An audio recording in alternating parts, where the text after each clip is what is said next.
Hi, ನಮಸ್ಕಾರ ಎಲ್ರಿಗೂ. ಇವತ್ತು ಕಡುಬು ಮಾಡೋದು ನೋಡೋಣ. Welcome to chilli lemon. ಇವತ್ತು ನಾವು ಗೋಧಿ ಕಡುಬು ಮಾಡೋದು ಹೇಗೆ ಅಂತ ನೋಡೋಣ. ಇದಕ್ಕೆ ಬಟ್ಲು ಕಡುಬು ಅಂತಲೂ ಕರೀತಾರೆ. ಅದಕ್ಕೆ ಒಂದು ಬೌಲ್ ನಾನು ಅನ್ನ ತೊಗೊಂಡಿದ್ದೀನಿ. ಅನ್ನನ ನಾನಿವಾಗ ಒಂದು ಪಾತ್ರೆಯಲ್ಲಿ ಹಾಕ್ಕೊಂಬಿಟ್ಟು ಅದನ್ನು ಚೆನ್ನಾಗಿ ಗೋಧಿ ಹಿಟ್ಟಿನ ಜೊತೆಗೆ ಮಿಕ್ಸ್ ಮಾಡ್ಕೋಬೇಕು. ನೀವು ಗೋಧಿ ಹಿಟ್ಟಿನ ಜೊತೆಗೆ ಬೇಕಂದರೆ ಡ್ರೈ ಫ್ರೂಟ್ಸ್ ಪೌಡರ್ನೂ ಹಾಕೋಬೋದು. ಮಕ್ಕಳಿಗೆ ತುಂಬ ಚೆನ್ನಾಗಿ ಅನಿಸುತ್ತೆ ಕೊಡೋಕ್ಕೆ. ಹಾಗೆ ಇದು ಮಕ್ಕಳಿಗಂತೂ ತುಂಬಾ ಇಷ್ಟ ಆಗುತ್ತೆ. ಇವಾಗ ಗೋಧಿ ಹಿಟ್ಟಿನ ಜೊತೆಗೆ ಚೆನ್ನಾಗಿ ಮಿಕ್ಸ್ ಮಾಡ್ಕೋಬೇಕು. ಅದಕ್ಕೆ ಒಂದು ರುಚಿಗೆ ತಕ್ಕಷ್ಟು ಉಪ್ಪನ್ನು ಕೂಡ ಹಾಕೋಬೇಕು. ಆ್ಯಕ್ಚುಲಿ ಇದು ಕ್ರೆಡಿಟ್ ನಾನು ಬಂದುಬಿಟ್ಟು ನನ್ನ ಸಿಸ್ಟರ್ಗೆ ಕೊಡೋಕ್ಕೆ ಇಷ್ಟಪಡ್ತೀನಿ. ಯಾಕಂದರೆ ಈ ರೆಸಿಪಿನ ಸಜೆಸ್ಟ್ ಮಾಡಿದ್ದು ಹಾಗೆ ಮಾಡೋವಾಗ ಹೆಲ್ಪ್ ಮಾಡಿದ್ದು ಕೂಡ ಅವರೇ. ಯಾಕಂದರೆ ಇದು ಶಿವಮೊಗ್ಗದ ರೆಸಿಪಿ. ಮಲೆನಾಡು ಕಡೆ ಎಲ್ಲ ಕಡುಬು ಅದೆಲ್ಲ ಜಾಸ್ತಿ ಥರದಲ್ಲಿ ಮಾಡ್ತಾರೆ. ಹಾಗೆ ವೆರೈಟೀಸ್ ಆಫ್ ಕಡುಬೆಲ್ಲ ಇರುತ್ತೆ. ಸೊ ನಿಮ್ಗೆ ಯಾವ್ದಾದ್ರು ಕಡುಬು ರೆಸಿಪಿ ಗೊತ್ತಿದ್ರೆ ಅಥವಾ ಬೇರೆ ಯಾವ್ದಾದ್ರು ರೆಸಿಪೀಸ್ ಗೊತ್ತಿದ್ರೆ ಪ್ಲೀಸ್ ನನಗೆ ತಿಳಿಸೋದನ್ನು ಮರಿಬೇಡಿ. ಸೊ ನಾನು ಅದನ್ನು ಟ್ರೈ ಮಾಡಿ ವಿಡಿಯೋ ಹಾಕ್ತೀನಿ. ಹಾಗೆ ಇವಾಗ ಅದೇನು ಮಿಕ್ಸ್ ಮಾಡ್ಕೊಂಡು ಇಟ್ಕೊಂಡಿದ್ವಿ ಅನ್ನ ಮತ್ತು ಗೋಧಿ ಹಿಟ್ಟು, ಅದನ್ನು ಮಿಕ್ಸಿ ಜಾರಲ್ಲಿ ಹಾಕಿ ಪೇಸ್ಟ್ ಮಾಡ್ಕೋತಿದ್ದೀವಿ.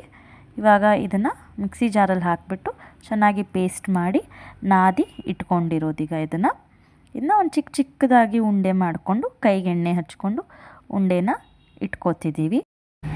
ಹಾಗೆ ನನ್ನ ಚಾನಲ್ನ ಸಬ್ಸ್ಕ್ರೈಬ್ ಮಾಡೋದನ್ನು ಮರಿಬೇಡಿ. ಹಾಗೆ ನಿಮ್ಮ ಅನಿಸಿಕೆಗಳನ್ನು ಕಮೆಂಟ್ ಬಾಕ್ಸಲ್ಲಿ ಪ್ಲೀಸ್ ತಿಳಿಸಿ.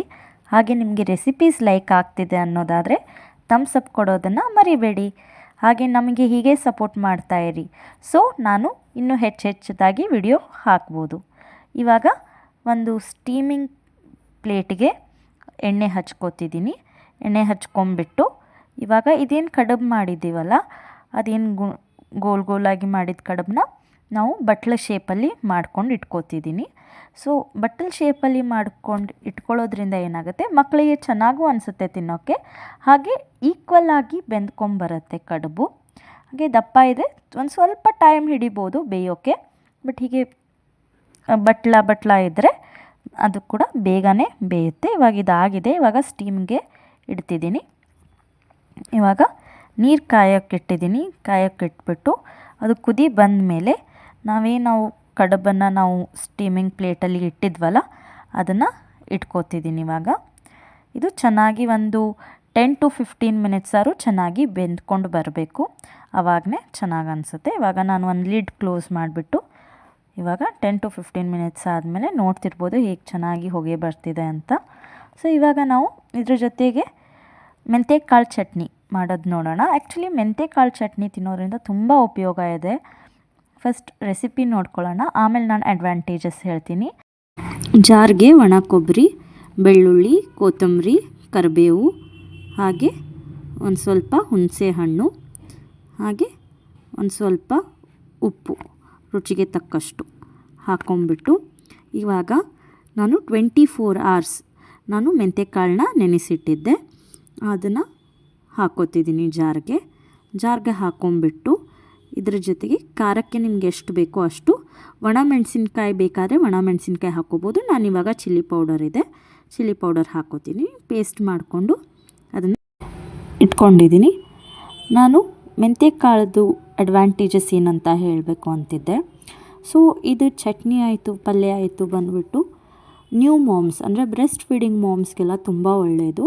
ಹಾಲು ತುಂಬ ಚೆನ್ನಾಗಿ ಬರುತ್ತೆ. ಅಷ್ಟೇ ಅಲ್ಲ, ಮಿಕ್ಕಿದವ್ರು ಕೂಡ ತಿನ್ಬೋದು. ಅದು ಹೆಲ್ದಿ ಕೂಡ. ಹಾಗೆ ಕೂದಲಿಗೆ ತುಂಬ ಒಳ್ಳೆಯದು. ಹಾಗೆ ಸ್ಕಿನ್ ಕೂಡ ಲೈಟನ್ ಆಗುತ್ತೆ. ತುಂಬ ಅಡ್ವಾಂಟೇಜಸ್ ಇದೆ. ಹಾಗೆ ನಿಮಗೇನಾದರೂ ನಾನು ಕಾಳು ಪಲ್ಯ ಮಾಡಿ ತೋರಿಸ್ಬೇಕು ಅನ್ನೋದಿದ್ರೆ ಪ್ಲೀಸ್ ಕಮೆಂಟ್ ಬಾಕ್ಸಲ್ಲಿ ತಿಳಿಸಿ. ಅದರ ಮೊಳಕೆ ಕಾಳು ಪಲ್ಯನೂ ಒಂದಿನ ಮಾಡಿ ತೋರಿಸ್ತೀನಿ. ಹಾಗೆ ಇವಾಗ ಇದನ್ನು ಬಟ್ಲ ಶೇಪಲ್ಲಿ ಏನು ಮಾಡಿದ್ವಲ್ಲ ಅದಿಷ್ಟು ಚಟ್ನಿನ ನಾನು ಬಟ್ಲ ಶೇಪಲ್ಲಿ ಇಟ್ಕೊತಿದ್ದೀನಿ. ಇಟ್ಕೊಂಬಿಟ್ಟು ಇದು ಬಿಸಿ ಬಿಸಿ ತುಪ್ಪದ ಜೊತೆ ಬಿಸಿಯಾಗಿ ತಿನ್ನೋಕ್ಕೆ, ಅದು ಚಳಿಗಾಲದಲ್ಲಂತೂ ತುಂಬ ಚೆನ್ನಾಗಿರುತ್ತೆ. ಇದು ಆ್ಯಕ್ಚುಲಿ ವಿಂಟರ್ ಸೀಸನ್ ರೆಸಿಪಿ ಅಂತಲೂ ಹೇಳ್ಬೋದು. ಸೊ ವಿಂಟರ್ ಸೀಸನ್ ಆದ ತಕ್ಷಣ ಈ ಮಲೆನಾಡದಲ್ಲೆಲ್ಲ ಕಡುಬು ಅದೆಲ್ಲ ಜಾಸ್ತಿ ಮಾಡ್ತಾರಂತೆ. ಸೊ ತುಪ್ಪದ ಜೊತೆಗೆ ಸರ್ವ್ ಮಾಡ್ಕೊಂಡು ತಿಂತಾಯಿದ್ರೆ ವಾವ್ ಸಖತ್ತಾಗಿರುತ್ತೆ. ಸೊ ನೀವು ಕೂಡ ಟ್ರೈ ಮಾಡಿ. ಹಾಗೆ ಹೇಗೆ ಬಂತು ಅಂತ ಹೇಳೋದನ್ನು ಮರಿಬೇಡಿ.